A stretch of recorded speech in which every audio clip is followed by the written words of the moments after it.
I didn't expect to like Midnight Mass all that much, given how I've been conditioned over the last few years not to expect much from any Netflix original series. So often do they end up feeling like a few hours of compelling content diluted into 10. However widely beloved, even the works of celebrated creator Mike Flanagan aren't immune to this, at least not for me.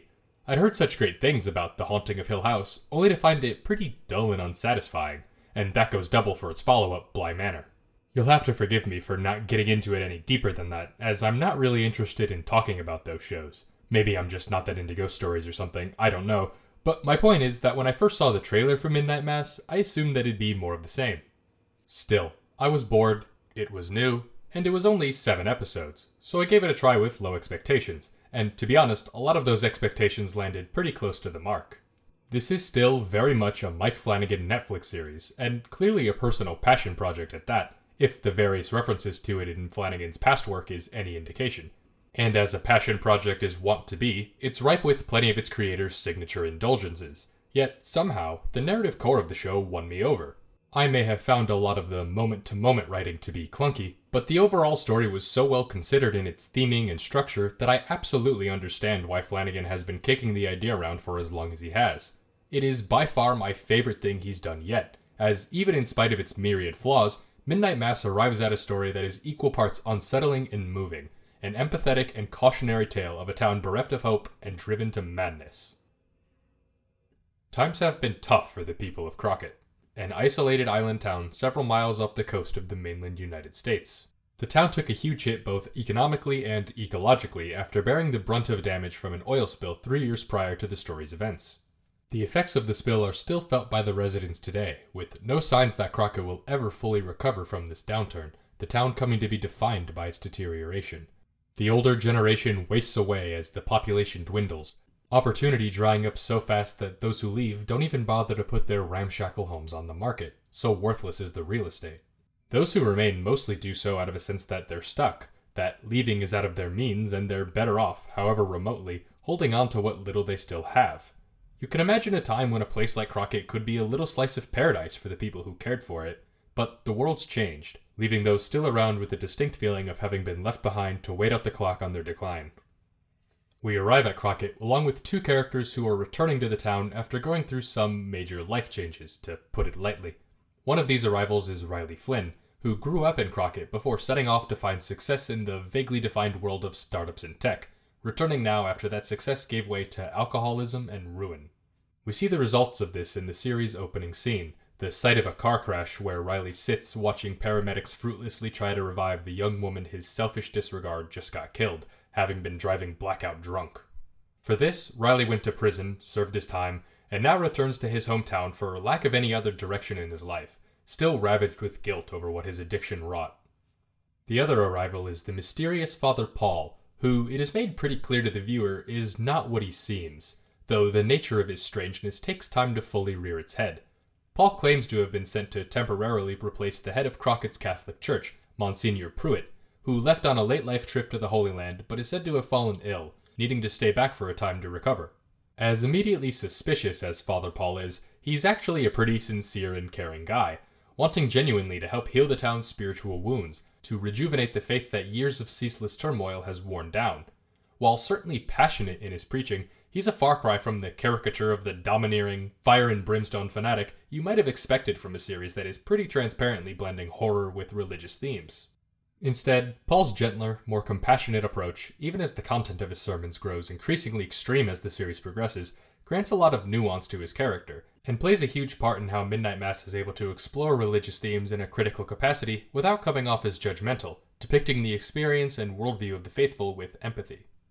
A lot of this comes out in Father Paul's interactions with Riley, whom he takes an interest in, the two establishing an Alcoholics Anonymous chapter on Crockett to save Riley the time of having to travel to the mainland for his mandatory meetings. Though with the island's population being what it is, it winds up being just the 2 of them for the most part. Father Paul wants to help Riley reconcile his skepticism with the spiritually angled recovery methods of AA, particularly the idea of finding strength in surrendering to a higher power, which Riley struggles with. Prison left him with plenty of time to explore the views of various religions, searching for something that made sense to him, but finding nothing. Once a devout altar boy, Riley's now a self-proclaimed rational skeptic who just can't accept the idea of a righteous and all-knowing God with both the reality of the world's cruelty and the clear corruption of major religious institutions. He looks at the town's new rec center, built from donations to the church given at a time when no one really had the money to spare, yet did so when beckoned to out of a sense of religious duty, and sees it as, in his words, the Catholic Church in a nutshell. He's come to see the entire institution as parasitic upon the vulnerable peoples of the world, who themselves are complacent in their own suffering and the suffering of others, often because of ambiguous notions like God having a plan or working in mysterious ways. Which is a way of seeing the world that all too often leads people to disregard their own accountability, their own role in making the world what it is. You can almost see Riley's faith in such a worldview drained from him as he recites a prayer while handcuffed on the sidewalk, steps away from the woman he killed, a bitter paramedic telling him to ask God why he spares the drunks and not their victims. It's not hard to see how something like that would shatter one's faith in a righteous higher power. Paul empathizes with Riley's misgivings, agreeing even with most of them, but he doesn't see them as proof that the whole concept of religion is a farce, as Riley does. He does, however, deeply believe in the idea of God acting through people, in a bigger picture where all the bad things that happen do eventually amount to a greater good, even if it's beyond the perspective of mortal man. He advocates for this perspective without letting go of personal accountability, balancing faith in God's plan with acknowledgement that it is the impetus of the faithful to take action and make the world a better place. Not necessarily to know and understand God's plan, as to claim to do so would be sinfully arrogant, but to follow one's moral compass and trust that God works through it. It's an imperfect guide to living a virtuous life, sure, everyone's judgment falters sooner or later, but it has a certain appeal, a certain optimism that plenty of people probably wouldn't be able to get out of bed in the morning without counting on. Riley doesn't buy it, though. He, like most people who don't identify as religious, wants something more substantial, tangible, something that can't be written off as just another scheme by manipulators looking to elevate themselves on someone else's ignorance. Paul tells him he wishes he could give him that. He wishes he could give the whole town that. And eventually, he does. Midnight Mass doesn't wait long before it starts establishing its more overtly horrific elements, but in its first few episodes it largely keeps this separate from the mundane goings-on of the townsfolk. As we meet more and more of the town and soak in Crockett's situation, we're given the occasional split-second glance at something menacing lurking in the shadows of the island, watching, feeding. Meanwhile, from the perspective of the characters themselves, things get strange more gradually, starting off in disturbing fashion with a beach full of dead, blood-drained cats, followed by the sudden, violent death of a dog. Disturbing, certainly, but not unexplainable with one theory or another. It's when the strange happenings start to be good things that all rational explanation flies out the window. The miracles begin when poor little Lisa, paralyzed years ago in a quote-unquote hunting accident courtesy of the town drunk, is beckoned to stand by Father Paul, and after a flurry of understandably bewildered offense from the congregation, she does. The miracles continue, great and small. People stop needing their glasses, chronic pain evaporates overnight, seniors ridden with dementia on the brink of death start to recover their senses. No one knows why, but the miracles are potent, tangible, and it's clear to both Crockett and the viewer that somehow Father Paul is at the center of it. The show doesn't keep the viewer in the dark for too long, thankfully, as by the third episode's end the truth is revealed, that Father Paul is, in fact, Crockett's own Monsignor Pruitt, who left the island an ailing old man, only to return restored to the prime of his youth. On the surface, a miracle, but the truth is less pretty. Pruitt really was in no condition to be taking a trip anywhere, his mental state leaving him completely incapable of looking out for himself so far away from home. He somehow winds up in the middle of the desert between Jerusalem and Damascus during a sandstorm, seeking shelter in a ruin uncovered by the sand, wherein he comes face to face with something alien and terrifying that lays into his flesh and drinks his blood. Part terror, part dementia, and part Catholic conditioning leads Pruitt to conclude that this beast, winged, uncanny, graceful in an unsettling kind of way, is an angel. There's fun to be had in theorizing if there's any truth to Pruitt's interpretation, but for all intents and purposes, from its need for blood to its weakness to sunlight to the thrall it seems to have over its victims, let's call it what it is. This guy's a vampire. What the viewer easily recognizes as monstrous, though, Pruitt sees as a messenger from God. And can you really blame him? If you, one moment, were at the edge of your life, lost in both the world and in your own mind, and the next moment were back to being yourself, back to youth and vitality and clarity, you would probably see what happened to you as a miracle, however terrible the initial experience may have been. And as Pruitt is quick to point out himself, There's no shortage of biblical examples of people having frightful encounters with angels, and such encounters never happen without purpose from God. Thus begins Pruitt's mission to fulfill that purpose, somehow smuggling the angel from the desert all the way back home to Crockett, where he intends to share the angel's miracle with his dying congregation. It's implied that the angel holds some sway over Pruitt, who says he can hear its voice softly beckoning him at times, though it's not entirely clear if it really has a plan for Crockett or if it's just kind of along for the ride. At the very least, it was probably happy to get out of the sun-soaked desert. In fact, the creature's sentience is left pretty ambiguous, its behavior inconsistent in ways that elevates the strangeness of its being. One moment it'll be animalistic, driven by a hunger so consuming it can't even be bothered to pull itself away from a meal to save its own life.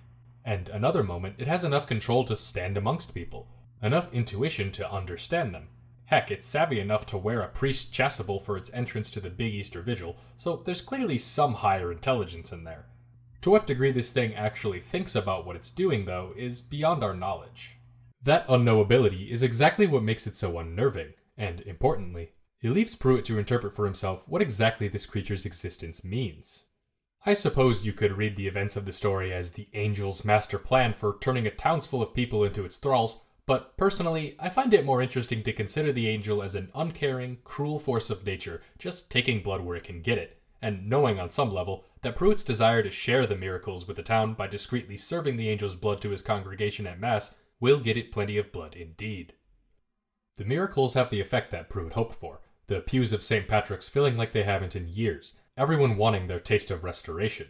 While that certainly betrays some superficiality in the new congregates, most of whom had little to do with the church before it had something to offer them, it's also hard not to sympathize with the people of Crockett for wanting something, anything, to go right for a change.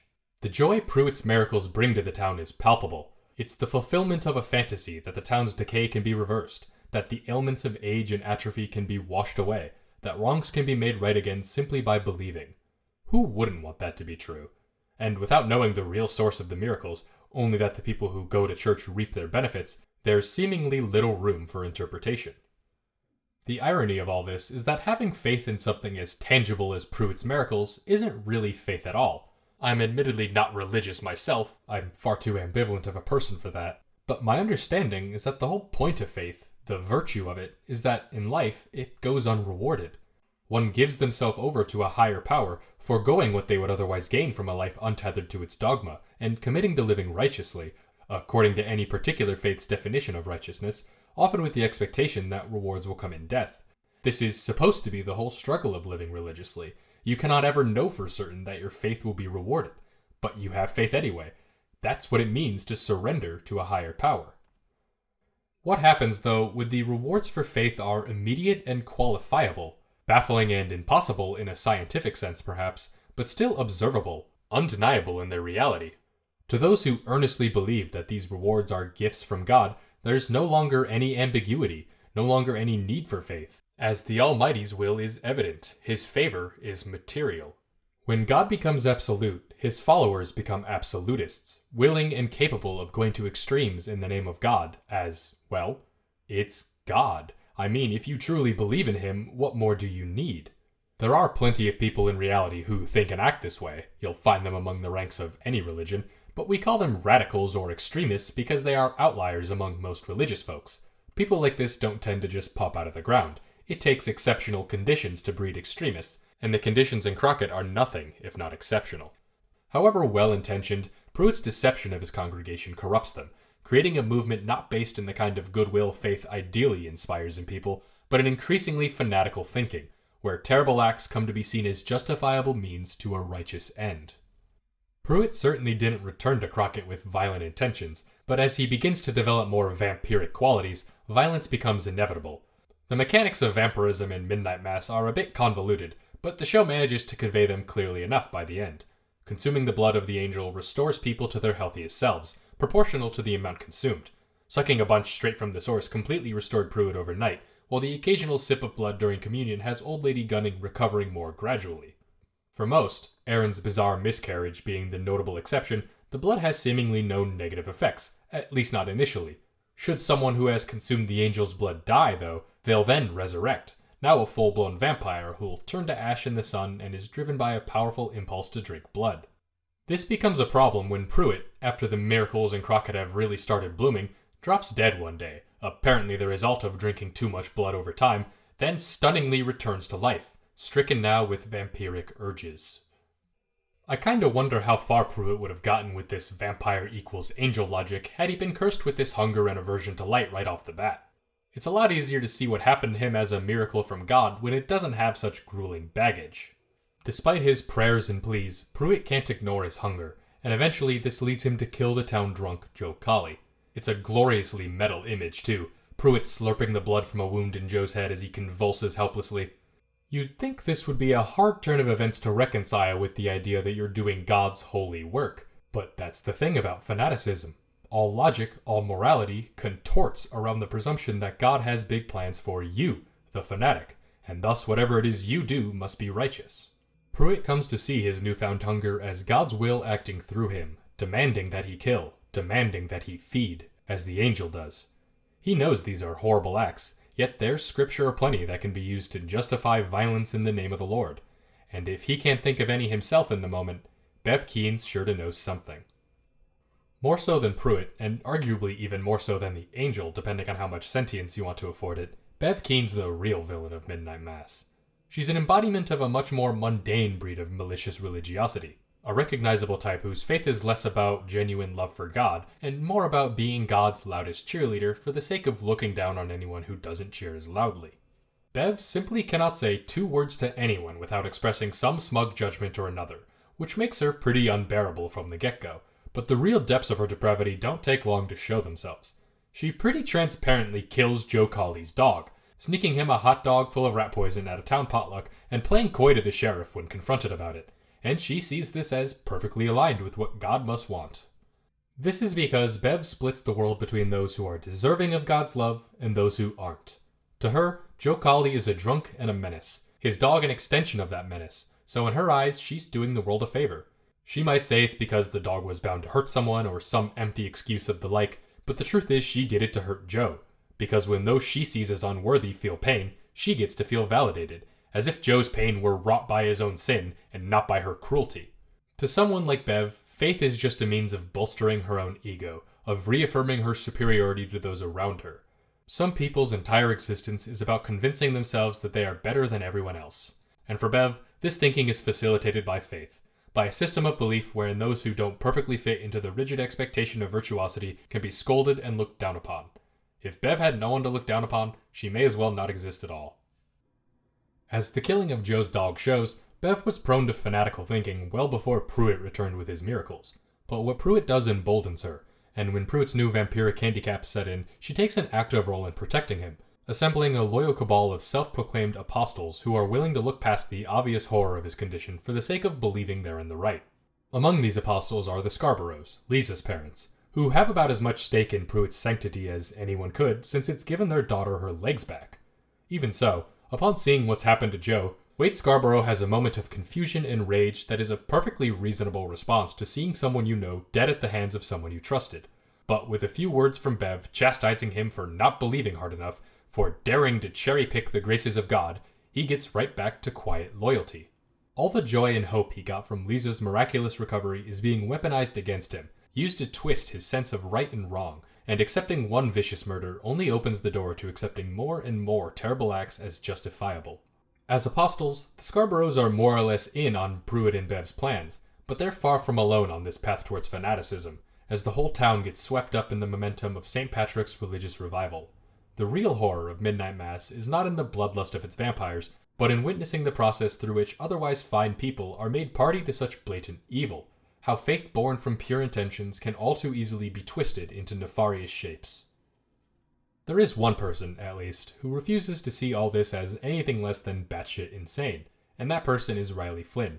Riley finds himself in the wrong place at the wrong time and winds up getting killed by the Angel, only to be brought back as a vampire by Pruitt, who attempts to win him over to his way of thinking, insisting that God has chosen the two of them to take on this new, challenging role, and that they should willingly give in to their newfound impulses.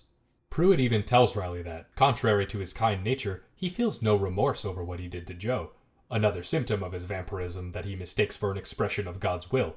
And while a part of Riley is disgusted by this, Pruitt gets him to admit that another part is actually jealous.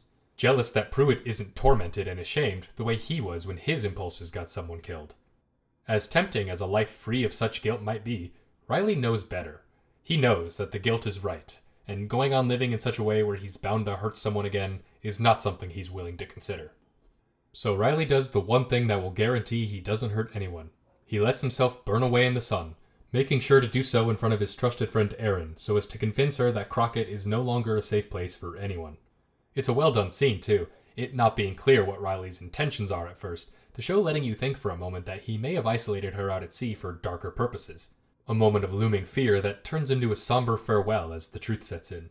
For someone so convinced that his life was over, that he'd forfeited his chance at being a good person long ago, it's cathartic to see Riley earn this redemption, to do what Pruitt could not in accepting that his time was over, however unfair of an ending it may have been for him.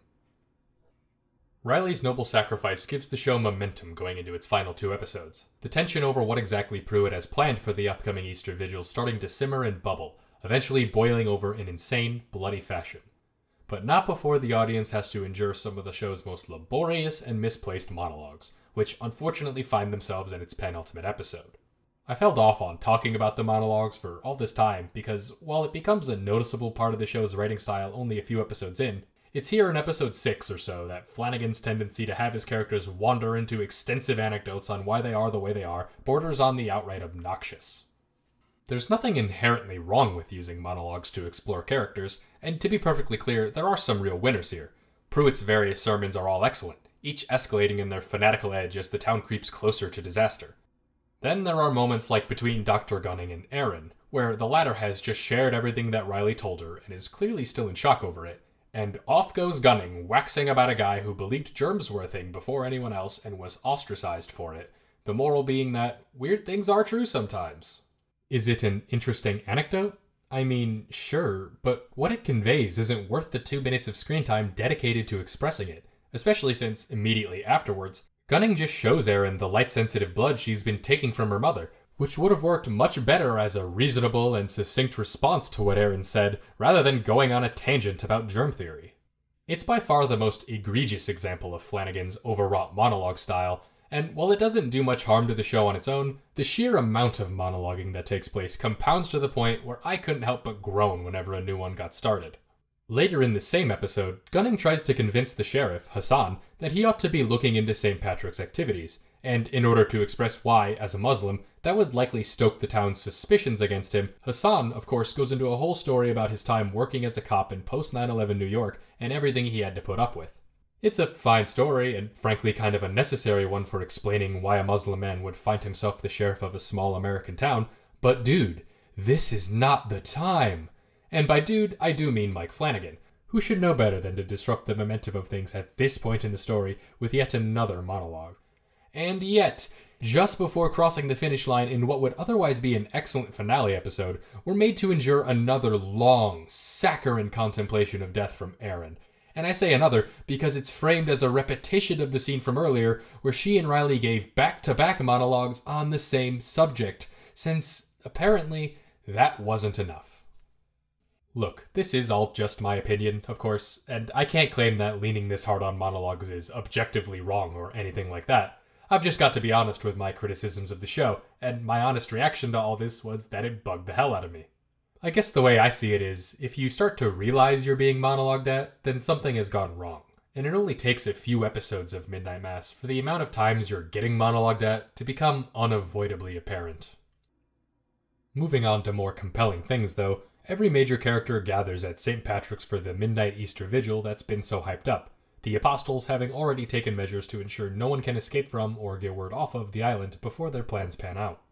The tension is at its highest here, the scene expertly paced and blocked to capture the heightening madness of a mass breaking down into hysterics as many in the congregation choke down poison in order to be reborn in their ascendant forms, which is shortly followed by their newfound bloodlust taking over, driving them to tear into their fellow congregates. Pruitt intended to counsel these new vampires through these early challenges, and while I'm not sure exactly how he hoped that would have worked out, any effort on his part to contain the madness is cut short when he takes a bullet to the head, not killing him, but incapacitating him in that critical moment of awakening for his congregation, leaving them with the likes of Bev Keane to guide them, and because Bev is Bev, she sees fit to unleash the ravenous horde onto the island, pulling all the non-believers who weren't attending the vigil from their homes to be feasted upon, some even being converted into vampires against their will. Most of the major characters escape and group up, realizing that if they can't escape the island outright, then they at least have a responsibility to prevent Crockett's cataclysm from spreading to the outside world, even if it means most of them die. It makes for an exciting and violent finale as we witness Crockett tear itself apart, Flanagan not holding back from giving every major character, minus a pair of teenagers, a grisly death. It's all the more disturbing for how we see characters like the friendly Scarboroughs reduced to menacing brutes, having reached the inevitable conclusion of their fanaticism, though not all who are turned take part in the bloody purging of the island. Riley's parents both end up as vampires, and though stricken with that painful hunger for blood, they resist. Whatever this is, Joe Flynn says, it don't change who you are. The implication seeming to be that there was always something selfish in those who are letting themselves go to the bloodlust. The Scarboroughs and the others swept up in Pruitt's preaching use what they suppose to be God's will as an excuse to give in to their baser urges, earnestly believing it to be the right thing, but it's also the easy thing, the thing that demands they do nothing but embrace the violence of their newfound nature, more animals than humans.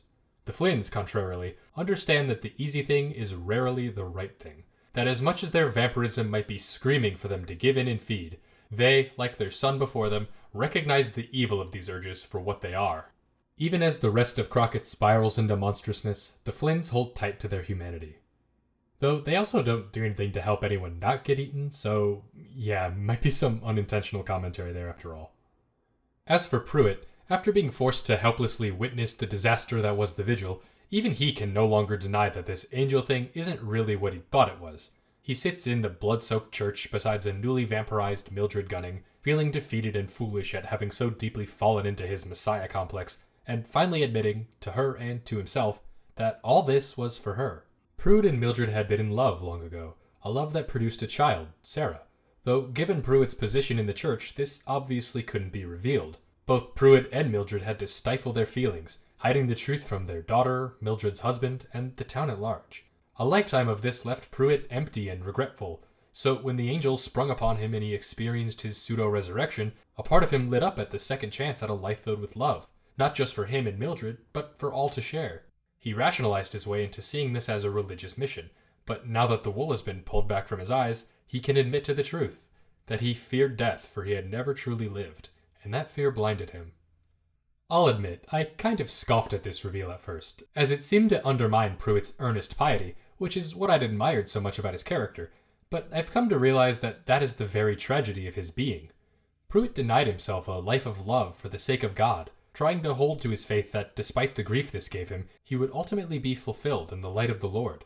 Only, as death stalked closer, he realized more and more that he may never find that fulfillment, certainly not in this life, and that dread sowed doubt that the life he'd chosen hadn't been a miserable waste. To then be revitalized must have felt validating, like God saying to him, "You have done well, and you have been granted your wish." Death would be no more, and with it there would be no more need to hide oneself, no more need to live unfulfilled in the name of a higher power, as that power had revealed itself on earth. He wanted so desperately for that to be true, for his sake, for the sake of the family he never got to acknowledge, for everyone's sake. But it was always a delusion. Even up to this point, he still holds on to some hope that things might be made right, that he and Mildred could go on living in these new forms. It takes seeing Sarah dousing the church in gasoline for him to realize that she's right, as Riley was. To go on living as they are now would be to live as wolves, dependent on the harm they cause to others, and that is no way to live, even if the only alternative is death. The right thing meant allowing nature to take its course, to let his life fade away with the rising of the sun, to remember that he is dust, and to dust he must return. Pruitt's far from alone in having to accept death on this night. Eventually, everyone left on Crockett is either dead, dying, or has been turned into a vampire. And thanks to Bev's penchant for reading biblical scripture way too literally, every possible shelter from the coming sun has been burnt to the ground, so as to make the church at its rec center an ark for the true believers. As said church and rec center are set ablaze by Sheriff Hassan and company, though, Bev and her flock all recognize that they're doomed. And with that comes the sobering realization that they'd been wrong all along, that every sickening deed done this night was not in the name of some greater good, that God had no plan for them. Or at least, they vastly overestimated their role in his plan, and in doing so wreaked havoc, now left with no time to earn earthly redemption. Bev's right hand, Sturge, speaks with one of the altar boys, both confiding in each other the terrible things they've done, as if only now grasping how guilty they both are. Their victims aren't there to forgive them, so all they can do is forgive each other. Maybe they don't deserve forgiveness, or maybe they're just as much victims of this mayhem as the ones they've hurt. Regardless, with dawn approaching and death with it, all they can do is embrace one another and hope that God can forgive them. These last minutes of Midnight Mass could easily have come off over-sentimental, but perhaps thanks to how it contrasts with the outright horror of everything that came before, I found it surprisingly moving. Fanatical faith may have finalized Crockett's destruction, but in those last moments, when all hope is lost, a softer form of faith returns, leading the doomed congregation to come together in song, to go out making something beautiful, something good, out of all this mess. At its best, that is what faith is capable of, bringing out humanity in even the darkest of times, in even the most lost of souls. Pruitt puts it quite eloquently in his Ash Wednesday sermon from earlier in the series, quote, "As Psalm 60 tells us, God, you have rejected us, you have broken us down, you have been angry. Restore us again. Do you know what psalms are? They're songs. The word psalm from the Greek psalmoi, songs of prayer, songs of praise. That's who we are. That's who we must be. That's what it means to have faith. That in the darkness, in the worst of it, in the absence of light and hope, we sing." End quote. There's no telling what really becomes of the people of Crockett once the sun rises and they are returned to dust, falling like snow over the island. Do their souls move on to the next life? To heaven? To hell? Back to the wholeness of being? Nowhere at all? The answer is elusive, and in being so, becomes irrelevant. We all must live within the boundaries of life's mysteries, where not everything makes sense and hardly anything is fair. We can let that make monsters of us, entrenching ourselves in fear and spite, only to inevitably perish regardless. Or we can let it make us better, kinder, stronger. And when we allow that, even death itself has no claws.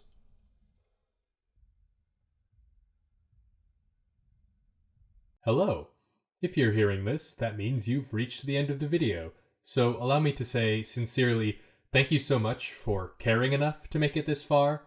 I mostly just make videos for fun. I try not to have any expectations around, the level to which people will engage with it or anything like that. So the fact that you gave the video this much attention to make it this far, I really just want you to know I appreciate that, seriously. Obviously, there's a lot more to Midnight Mass than I was able to talk about in just this one relatively short video. There's tons of characters and smaller thematic threads and whatnot. I tried to focus on what interested me the most, I guess. And if there's anything that you feel is essential to the show, or just things that you found especially interesting, let me know in the comments. I'd love to hear what other people think. And, if you liked the video more than you didn't, it'd be awesome if you left a like, or shared the video with a friend who's also interested in the show. And of course, feel free to check out the other videos on my channel and subscribe if you're interested in seeing what I got cooking in the future. So yeah, one more time, thank you so much for watching, and yeah, see ya.